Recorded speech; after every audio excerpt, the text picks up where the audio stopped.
नमस्कार, मैं डॉक्टर निधि शर्मा हूँ, इंटरनेशनल प्राइड आईवीएफ से। मैं सीनियर फर्टिलिटी स्पेशलिस्ट हूँ, जो कि सेक्टर 11 में सिचुएटेड है, जो द्वारका में है। आज हम बात करते हैं आईयूआई के बारे में। आईयूआई के बारे में कुछ लोगों को थोड़ी बहुत जानकारी हो सकती है। आईयूआई इंट्रा यूट्राइन इंसेमिनेशन बोलते हैं इसको।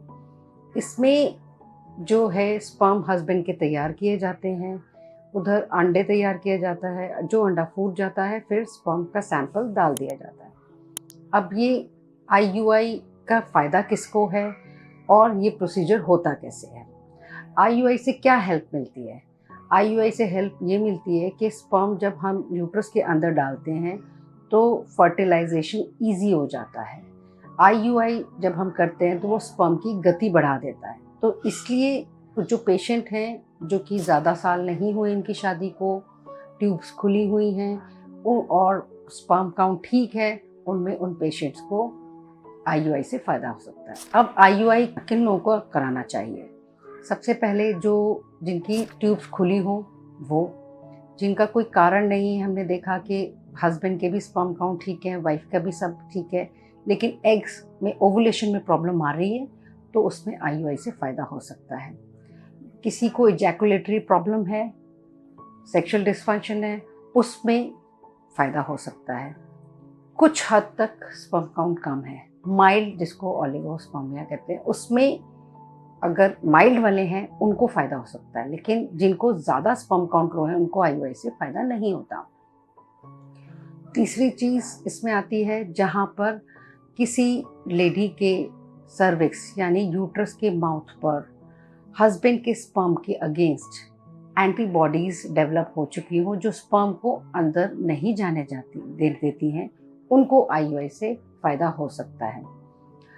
और जो मैंने लिस्ट आउट किए, इन लोगों को और शादी को ज़्यादा साल नहीं हुए और लेडी की एज और ज़्यादा नहीं हो, तो उनमें आईयूआई से फ़ायदा हो सकता है। अब आईयूआई के लिए जब कोई पेशेंट हमारे पास आता है और हम डिसाइड करते हैं कि इसको आईयूआई के लिए करना है, तो हम डे 2 पे वायरल मार्कर्स कराते हैं, उनकी हार्मोनल इन्वेस्टिगेशंस कराते हैं और अल्ट्रासाउंड करते हैं, देखते हैं कि कोई सिस्ट तो नहीं है, फॉलिकल्स कोई पुराना फॉलिकल तो नहीं पड़ा जो डिज़ोल्व नहीं हुआ है, यूट्रस ठीक है।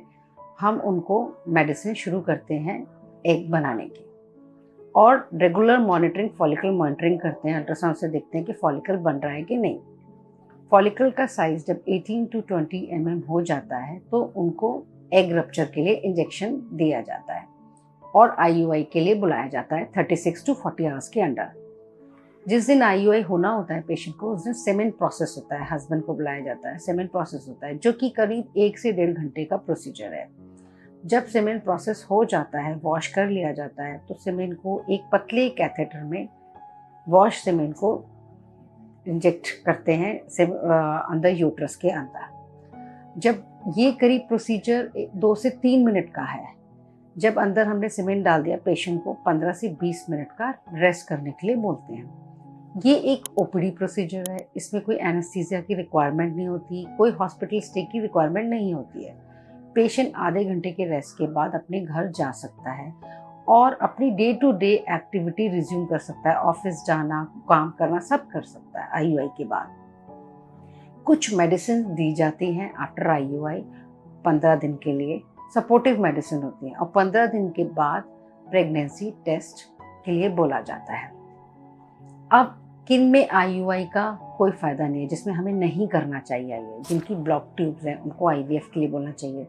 महिला की एज ज़्यादा है या उनके अंडे बहुत कम हैं या बहुत ज़्यादा लो स्पर्म काउंट है, एएमएच लेवल बहुत लो है, इन लोगों को आईयूआई की एडवाइस नहीं देनी चाहिए, इनको सीधा आईवीएफ की एडवाइस देनी चाहिए। उम्मीद है आपको मेरा ये वीडियो पसंद आया होगा। इसके रिगार्डिंग आपकी कोई भी क्वेरीज हो, आप नीचे दिए गए नंबर पर फ़ोन करके या हमारे यहाँ विजिट करके जानकारी ले सकते हैं। धन्यवाद।